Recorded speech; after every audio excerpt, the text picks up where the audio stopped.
Tidak akan terjadi hari kiamat sehingga Islam akan terbangkit untuk yang terakhir kali. Dan tanda-tanda kebangkitan itu nampaknya sudah ada di seluruh dunia, termasuk di Saudi Arabia.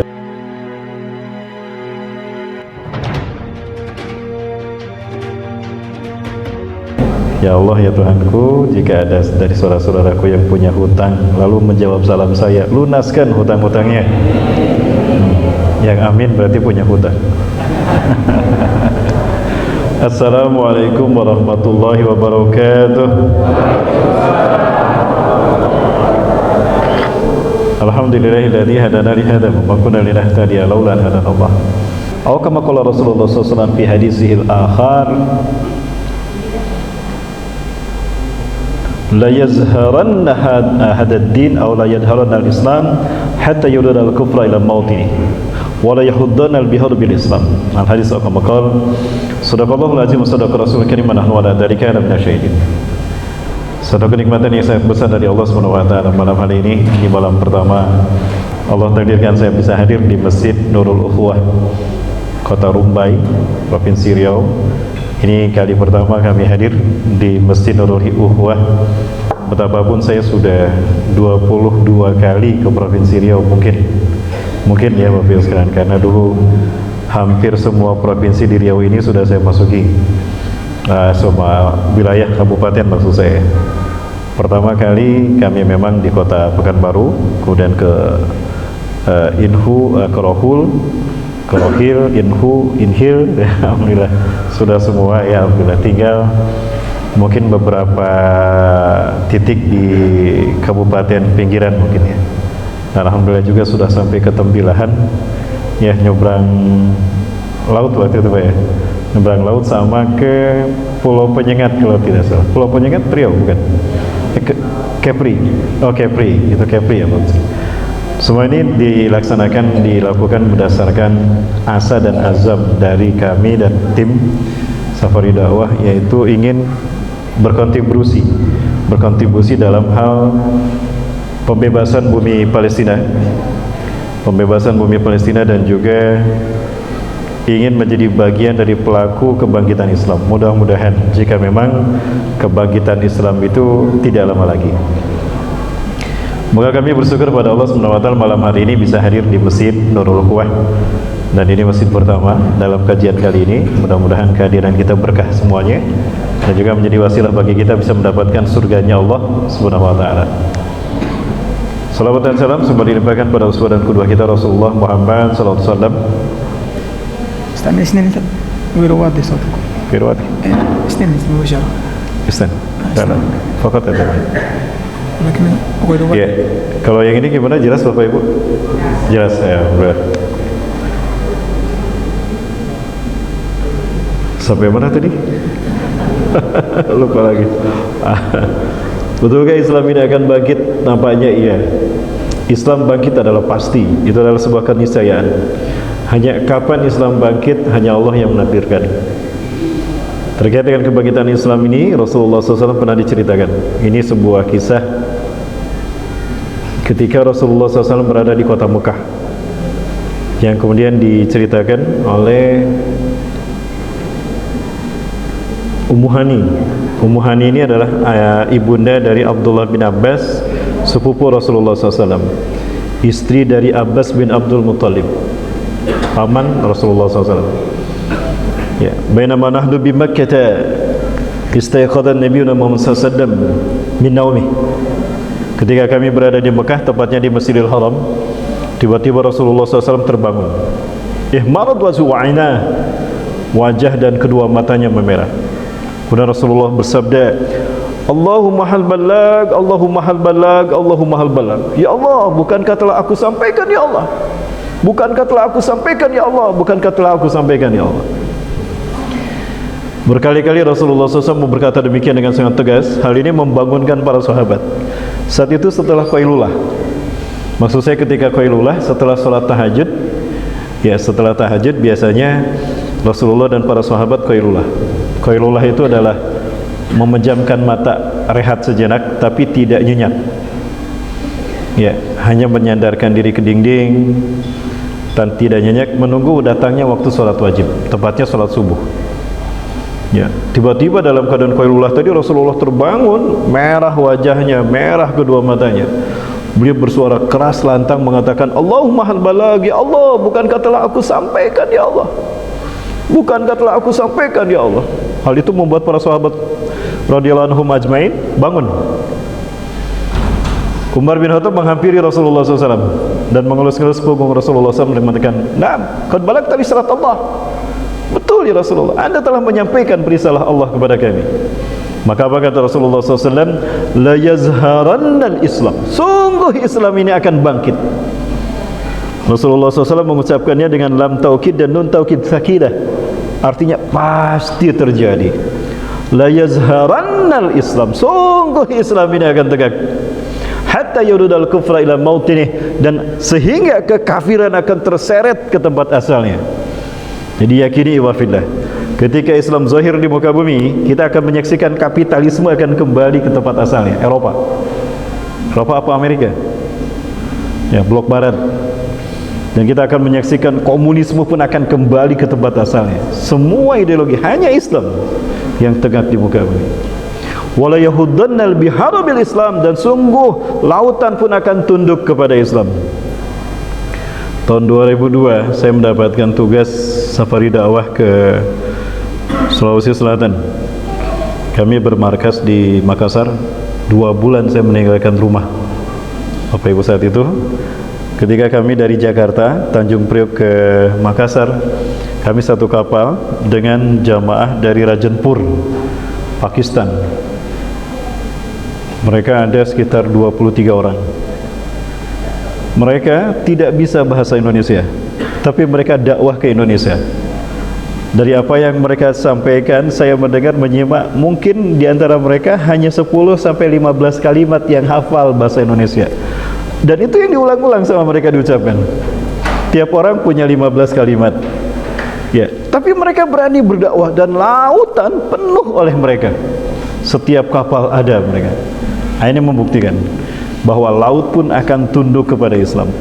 2000 marinir Korea Utara, Korea Selatan masuk Islam. Ya. Bahkan pasca ternyata berbondong-bondong manusia masuk Islam.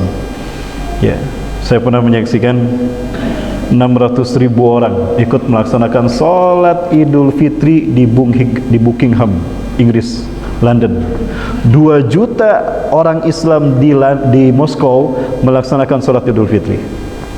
Bayangkan, 2 juta orang, 1 imam. 2 juta 1 imam. Ya, panjang sholatnya. Di kita setiap RW ada imamnya. Betul, betul Pak. Jamaah. Ya, di sana di Moskow seperti itu, luar biasa. Ini membuktikan Islam ini memang akan tegak. Bahkan ada seorang pastor di Rusia, Dmitry Smirnov namanya. Dia menyampaikan tentang masa depan Rusia di tangan siapa. Setelah dia ditanya oleh seorang wanita tua Rusia yang merasa tersanjung dengan adab dan akhlak seorang muslim di Rusia. Wahai pastor, kenapa ya setiap kali saya mau ke gereja, saya naik taksi, jika supirnya orang Kristen, mereka meminta bayaran karena memang itu hak mereka. Tapi ketika supirnya seorang muslim, he refused the money. Dia menolak uang saya. Yeah. You are like my mother, kata. Gitu bahasa Inggrisnya ya. Anda seperti ibu saya. Dan seorang anak tidak mengambil upah dari ibunya. Dan mereka mengantarku sampai ke kursi gereja ini. Begitu bagus akhlak orang Islam. Nah, ini dakwah Islam di Rusia. Makanya Rusia cepat berkembang Islam. Ya. Menangis Dmitry Smirnov dalam ceramahnya panjang lebar, dan ada satu kalimat yang saya hafal dari apa yang dia ucapkan. Yeah. The Russian future will belonging to Muslim people. Masa depan Rusia ini akan menjadi milik umat Islam. Yeah. Apalagi Bapak Ibu, ada sebuah negara yang hampir gadang-gadang akan menjadi negara Eropa pertama yang menerapkan syariat Islam. Ada yang tahu negara mana? Jamaah, mana suaranya? Bu, oi ibu, suara saya jelas? Wajah saya jelas bu? Makasih bu. Ya, kira-kira negara mana? Nanti insya Allah kita perlihatkan. Bapak Ibu rahmati Allah, saya perlihatkan coba nanti. Dan ini merupakan sebuah isyarat sinyalemen kalau Islam ini akan bangkit di hari akhir zaman. Dan memang pasti tidak akan terjadi hari kiamat sehingga Islam akan terbangkit untuk yang terakhir kali. Dan tanda-tanda kebangkitan itu nampaknya sudah ada di seluruh dunia, termasuk di Saudi Arabia. Ya, apa tanda-tanda di Saudi Arabia nanti akan kita perlihatkan setelah yang satu ini, maka jangan kemana-mana, tetap bersama saya. Bapak Ibu yang dirahmati Allah Subhanahu wa taala, saya sebetulnya sudah bertugas Juli kemarin untuk memimpin jamaah safari kajian di negeri para nabi. Kami biasa berangkat bersama jamaah itu dimulai kalau tidak dari Jordan, dari Mesir sebelum ke Palestina, karena tidak mungkin kita mendarat langsung di Tel Aviv, maka proyek kita tidak akan bisa kelar. Maka kita berangkat dari titik-titik dari negara yang memang menjadi entry point untuk kita masuk ke dalamnya. Alhamdulillah bulan Juli kemarin sebetulnya saya sudah sampai ke sana Bapak Ibu, namun ada ustadz lain yang nampaknya bulan November ini beliau berhalangan berangkat, istrinya sakit, maka mau tidak mau saya harus menggantikan beliau. Namun alhamdulillah saya dan istri saya sendiri mengizinkan dan beliau pun siap berangkat. Insya Allah tanggal 20 November kembali, nanti 20 November pulang dari sini kami akan berangkat kembali ke Palestina. Kemungkinan kami masuk lewat Jordan karena kami menggunakan Oman Air, mungkin nanti transit di kota Muscat, Oman. Nah, kita akan membawa donasi dari rakyat Indonesia. Kenapa kita harus lakukan ini Bapak Ibu sekalian? Ini untuk membuktikan kalau merah putih yang disebutkan Rasulullah SAW di dalam sebuah hadisnya, saya yakin Indonesia. Kalau bisa demikian, nanti kita kupas. Dan ini terkait dengan kebangkitan Islam di akhir zaman. Ini salah satu contoh kunjungan kami ke Palestina Bapak Ibu. Jadi kami sampai di Wadi Musa alaihissalam. Konon disinilah Nabi Musa setelah membentuk 70 pasukan, 70 kelompok batalion. Setiap pasukan ada 1000 orang. Ya, ada juga menyebutkan 12 batalion. Ya, 70.000 orang Bani Israel dibagi menjadi 12 batalion. Namun Nabi Musa alaihissalam tidak sempat memasuki Masjidil Aqsa, tidak sempat memasuki Yerusalem yang Allah janjikan. Ternyata Nabi Musa alaihissalam dan Nabi Harun itu meninggal ketika masih di Padang Tih. Betapapun sudah dibentukkan pasukan untuk memerangi kaum Jabariyin yang ada di Palestina. Nah, konon Nabi Musa pernah menginjakan kaki di sini. Ini kami sholat di Wadi Musa alaihissalam. Ini adalah area wilayah Gorzagor dan ini Laut Mati. Di laut inilah Allah tenggelamkan kaum Sodom dan Gomorrah. Sodom ibu kota Gorzagor. Andai kata tidak ada azab Allah yang Allah timpakan kepada kaum Sodom, mungkin Syam sekarang ada 5 negara. Ada Gorzagor, ada Palestina, Jordan, Suriah, Libanon. Namun karena ini Allah azab wilayah tengah, maka sekarang menjadi Laut Mati yang Bapak Ibu saksikan. Laut ini luas, kekayaan alamnya dieksploitasi oleh Israel. Ya, di sana ada garam yang sangat tinggi sehingga tidak ada kehidupan.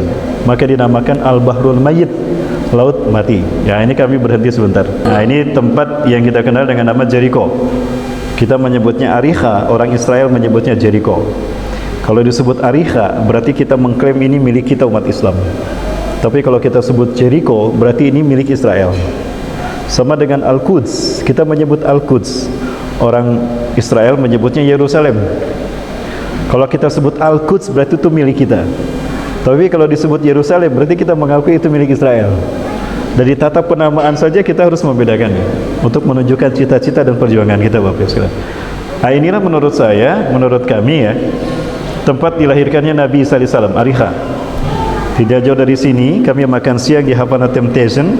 Disitulah terdapat pohon kurma dan air yang terus mengalir, dan kami yakin disitulah Nabi Isa alaihissalam dilahirkan, tidak di Bethlehem.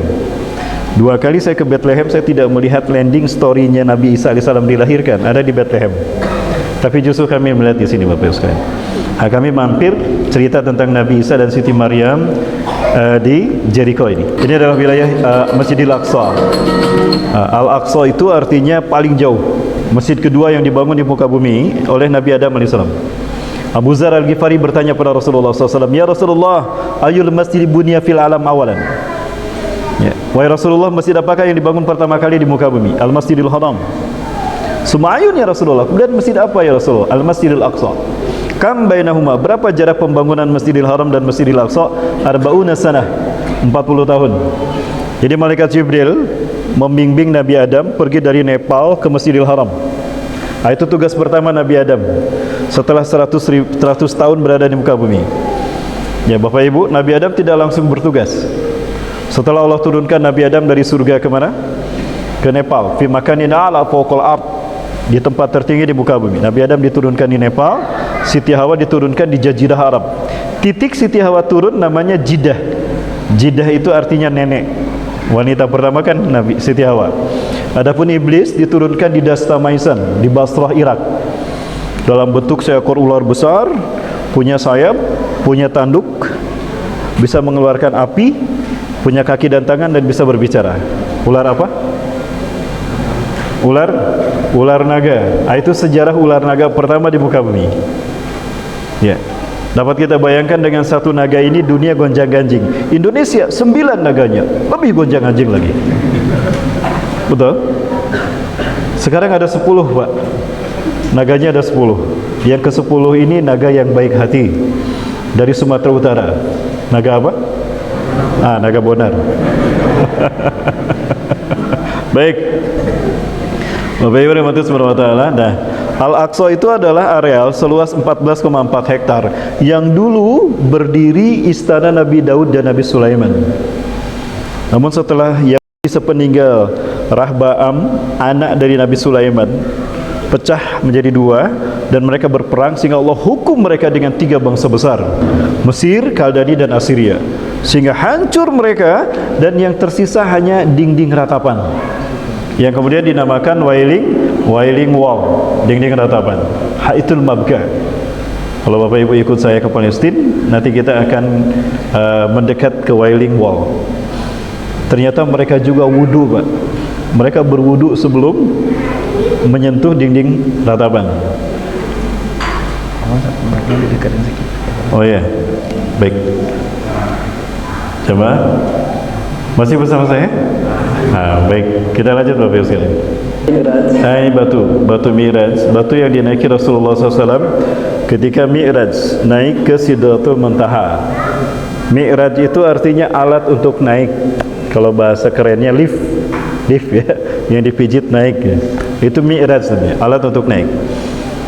Rasulullah naik ke Sidratul Muntaha. Sidrah artinya terminal, Muntaha artinya penghabisan.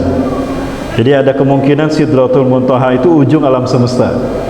NASA, Badan Antariksa Amerika Serikat, telah membuktikan bahwa alam semesta yang kita hidup di dalamnya, yang terdiri dari jutaan alam dan galaksi, ternyata berbentuk seperti tanduk dari cahaya. Ujungnya bisa jadi adalah Sidratul Muntaha, tempat Rasulullah naik, yang kemudian malaikat Jibril diam, Rasulullah maju menghadap Allah, mendapatkan sholat 5 waktu. 5 waktu ya, awalnya 50 menjadi 5 waktu. Baik Bapak Ibu, nah ini batunya. Ini Bapak Ibu rahmatullahi, dan ini insya Allah menjadi final dari kekuasaan umat Islam di muka bumi. Rasulullah bersabda ketika selesai perang melawan Bani Mustalik, Rasulullah membangun Abdullah bin Hawalah Al-Azdi. Perang melawan Bani Mustalik ini ada perang yang sangat pelik. Jumlah umat Islam itu cukup banyak dan mereka kekuatannya tidak begitu kuat dalam perhitungan secara lahiriah, tapi susah dikalahkan. Sampai Rasulullah dan para sahabat lelah ketika perang ini. Dipanggillah Abdullah bin Hawalah Al-Azdi, "Ya Al-Azdi, ta'al iksiru hadal makan. Law wajadtal ghanaim khud. Ya, wahadirhu ilayya." Wahai Abdullah bin Hawalah Al-Azdi, sini, keliling kamu tempat ini. Jika kamu menemukan ghanimah, kambing kah, unta kah, sapi kah, bawa sini, kita makan sama-sama, kita sembelih sama-sama. Itu ghanimah kita. Lama berjam-jam putar-putar, ternyata tidak menemukan ghanimah.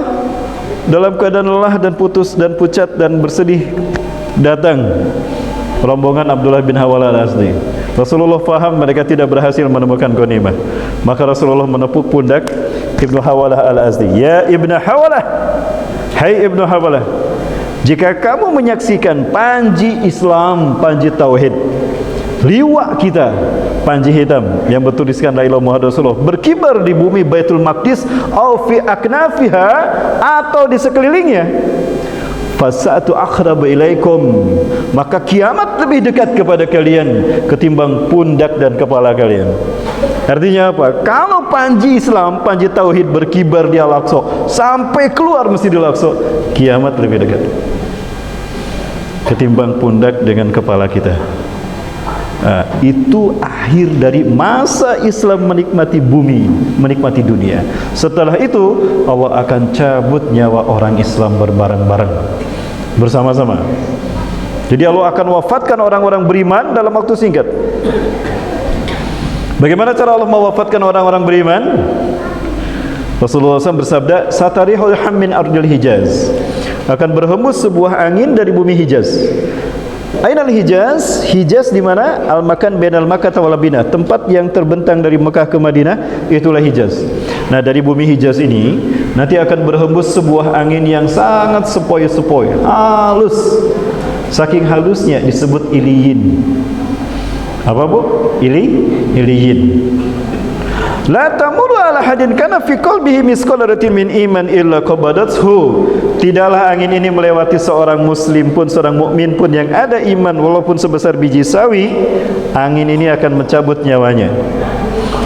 Walaupun imannya sebesar biji sawi, angin ini akan mencabut nyawanya. Fayabqa syururun nas, maka yang tersisa di muka bumi adalah yang manusia yang terburuk di muka bumi, makhluk terburuk di muka bumi. Laisa lahum iman walau bimiski darrah, tidak punya iman walaupun sebesar biji sawi, tapi mereka muslim. Islam belum muslim belum tentu mukmin, belum tentu beriman. Beriman pasti muslim. Ada orang tadinya non muslim, agamanya Hindu misalnya, lalu bersahadat masuk Islam, sudah muslim tuh, tapi belum tentu beriman. Kalau beriman sudah pasti muslim. Nah, yang tersisa adalah makhluk yang terburuk di muka bumi.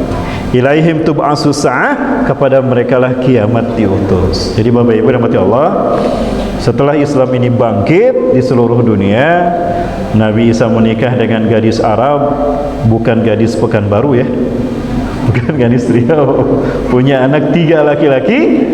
Kemudian Imam Mahdi meninggal, disolatkan umat Islam kemungkinan di Syam. Lalu Nabi Isa membaiat Al-Qahtani sebagai khalifah terakhir. Ya, Imam Mahdi bukan khalifah yang terakhir. Membaiat Al-Qahtani sebagai khalifah yang terakhir. Kemudian Nabi Isa meninggal dunia, dimakam di usia 40 tahun. Saat ini Nabi Isa usianya 35 tahun. 33 sampai 35. Karena ketika diangkat ke langit, Nabi Isa usia 33 sampai 35. Beliau akan turun selama 7 tahun, kemungkinan berarti 33 sampai usia beliau 40 tahun. Setelah 40 tahun beliau meninggal dunia. Jamaah, mana suaranya ini? Nabi Isa masih hidup jamaah? Apa sudah wafat? Masih hidup. Ada di mana sekarang Nabi Isa?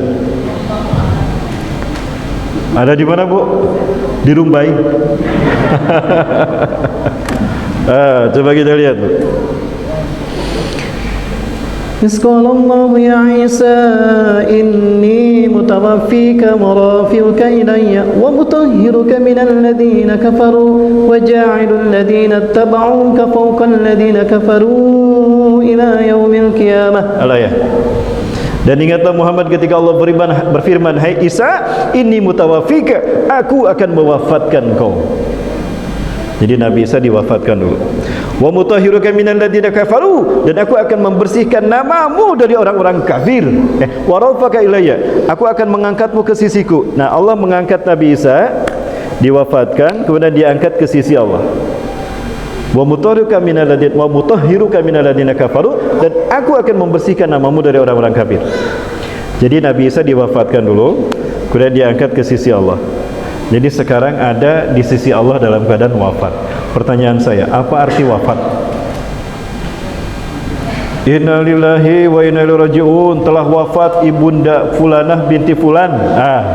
Selama ini wafat itu diartikan mati, bukan hanya mati Bapak Ibu. Wafat itu berarti tidur juga. Buka Quran surat Al-An'am ayat ke-60. A'udzubillahi minasyaitonir rajim.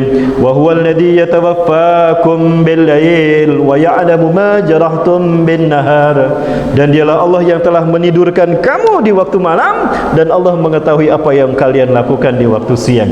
Jadi wafat itu bisa berarti tidur, bisa berarti mati. Sama saja tidur dan mati itu.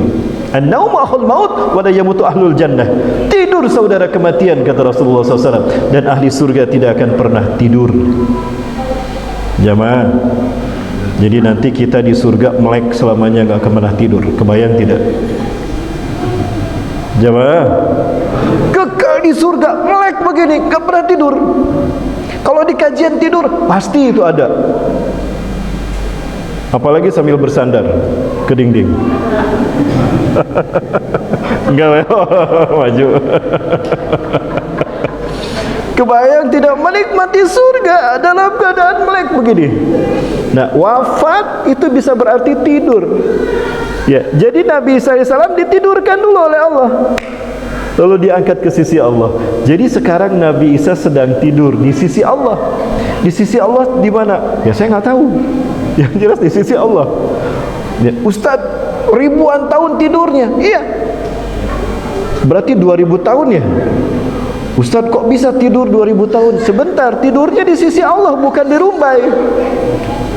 Satu hari di sisi Allah, 1000 tahun di Rumbai. Kana miqdaru yaumihi ka'alfasanatin mimma ta'uddun. Satu hari di sisi Allah 1000 tahun yang kalian hitung di dunia. Di sisi Allah baru 2 hari. Berarti Nabi Isa baru 2 hari tidur di sisi Allah. Berubah tidak? Tidak berubah. Kenapa Nabi Isa diturunkan? Nanti kita bahas di akhir kajian. Kan baru dimulai. Lanjut. Jamaah, sampai jam berapa?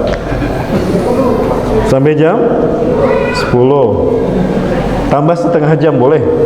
Kok tawar menawar ini kajian?